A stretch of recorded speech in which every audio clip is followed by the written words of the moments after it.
Hello adventurers, and welcome to this short Session 0 video for our campaign, Fables from the Tavern. My name is Stoom, and I'm the Dungeon Master and creator of this world that our campaign will take place in. So, it's time to delve into this video and bring you all into our imaginations, set in the world of Renzaria.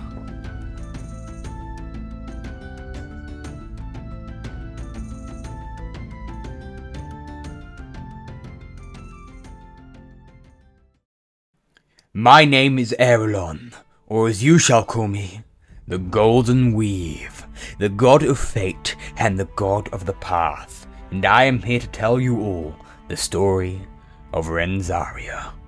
To first understand the story of our adventurers, it's important to know the story of this great world.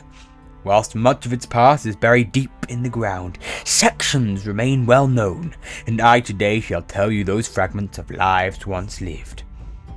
So, dear mortals, I present to you the mortal history of Renzaria.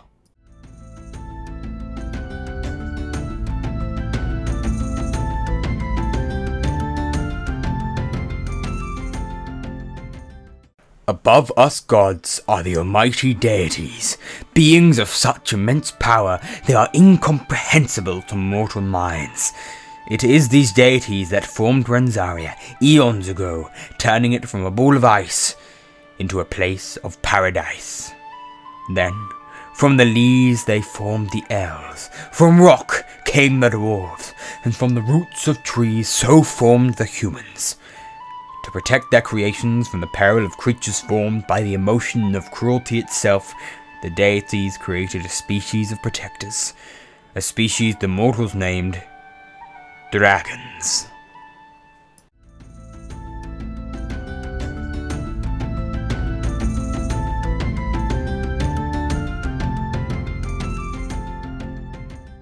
Three types of these protectors were formed. First, gem dragons, who saw this plane as merely a place to live. They spread across the lands and nestled deep in mountains and forests, becoming only a bare memory. Secondly, came the metallic dragons, who saw the truthfulness and good-hearted nature of the people. They saw their protection as that of assuring mortal lives were safe from external danger. Finally, the chromatic dragons, who at first protected the mortals, but the closer they got, the more they saw the evil in those they protected. And so, filled with hatred for those who disrespected these lands, they vowed to kill all mortals, deeming them unworthy of such a paradise.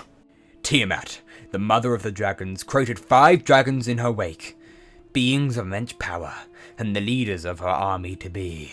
Bahamut in response to the same, for each chromatic dragon now stood a metallic one. A violent assault began on all mortal civilizations as drakes and draconians of the chromatic laid waste to the home of mortals. But the metallic dragons resisted, assuring the safety of the people they saw as a spark of hope. Tiamat attacked the home city of Casatectum, a city that had become a lifeboat for society, and the oldest city that still stands to this day. It was during the attack 6 great wizards summoned a portal to the abyss, and the metallic dragons lured their opponents inside, where they remain trapped to this day. Bahamut and Tiamat were banished to their own plane, to eternally duel, never to return again. The dragons had gone. Peace could return, but it did not, for a great dark age began, as Renzaria fell from tragedy to tragedy.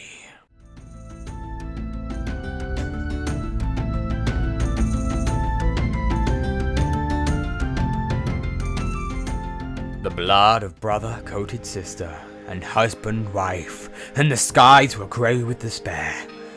After the dragons had gone, the creatures formed from cruelty seized over the power left, attempting to destroy anything within their path.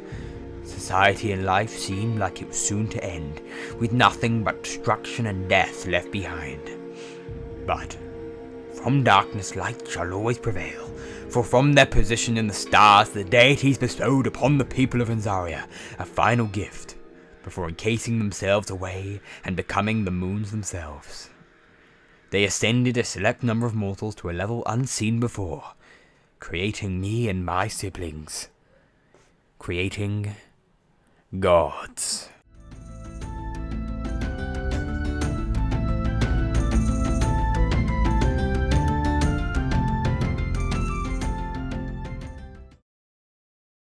An age of beauty began, as life flourished and travelled from their hiding point in Casitectum to continents far, such as the continent of Mifar. Gods gave their loyal followers their own powers, powers used for the good of all. But, just as light comes from darkness, darkness will always try and smother light.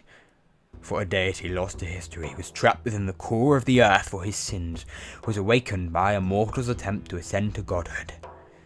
Raymar the Betrayer, a name infamous to all. With a section of the deity's essence freed, it created gods of its own. Gods of evil. Gods of pain.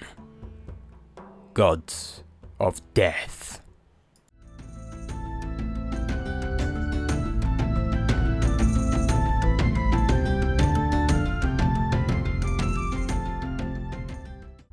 And so took place an event we only call the Scarring, a period of history lost to the seas of blood formed by it. Little is known, as few wanted to remember its events. It is known that gods of evil summoned armies of undead and devilish creatures to wreak havoc and destroy all life. 3/4 of Renzari's population was slain, but hope prevailed, as a group of powerful individuals managed to seal the deity's essence in a crown, sealing it in an obelisk, protecting the world from its influence. And we now move to 1072 AS, after Scarring, as society has now rebuilt itself from the chaos. But the evil gods still remain. However, their influence is limited, as they are unable to take physical form. The adventurer I shall tell you takes place in the continent of Mifar. Its history known to some, but a place ruled by King Aman of the Kingdom of Mifar, a nation of peace and power. Now, my friends, it's time to introduce you to the one-day heroes of their own story. A story that shall never be forgotten.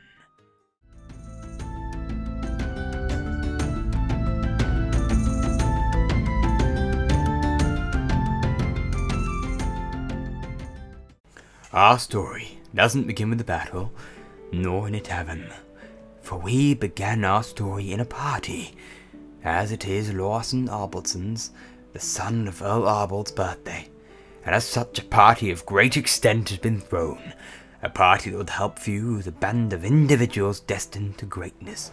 Entering this party is Sai Silverhune, the first adventurer to be. Sai is an Earth Genasi Paladin Oath of the Crown, and currently serves Earl Arbold as a Paladin, helping bring justice to those in High Canton. He is a black-haired, middle-aged man wearing a fine maroon doublet, a sword sheathed at his side. And his story has just begun. Stalking the edge of the party is a creature with crystal hair, prismatic multicolored stained glass skin, and giant glass butterfly wings, wearing a makeshift fur coat seemingly made of what can only be assumed to be bear felt. Her name is Hazel, a fairy barbarian path of the giant, and an odd creature who seems to speak no common, simply growling at anything she encounters. Talking to a group of intrigued scholars is Newmore Ironclad, a warforged wizard of School of Necromancy, a figure who's grown quite a few admirers thanks to his unique quality of being a warforged, a race rarely found. Entering the party is a thin, gaunt human man with frizzy ginger hair and a slight stubble, wearing ripped-bound trousers and a white button-up with the top 4 buttons undone, holding on to a red marble staff with gold colour flowing down, though walking on no shoes. His name is Shanoch Denadegori Amajoka, a human monk wave, a drunken master, and an individual with an apparent lack of sight. Finally, observing the party from a corner is Fritz, an elven blood magic wizard. They're a pale-skinned elf with dull red eyes and a well-kept short hair, wearing white wizard robes and carrying a staff covered in red crack patterns. It is with Fritz that we have all of our adventures, as a large shadow flies over the party. Once, twice, then it sweeps down, revealing itself to be a manticore. Our party took up arms and slayed the beast, only for a second creature to fly down and take a young child, Gwendolyn. Arbold, a rotund, jovial man, and the Earl of the Enclave asks them all to track down the girl, as his guards need to stay and protect his people. And, my friends, with that attack, I have woven the threads of fate together to form a group destined for greatness. Destined for an adventure.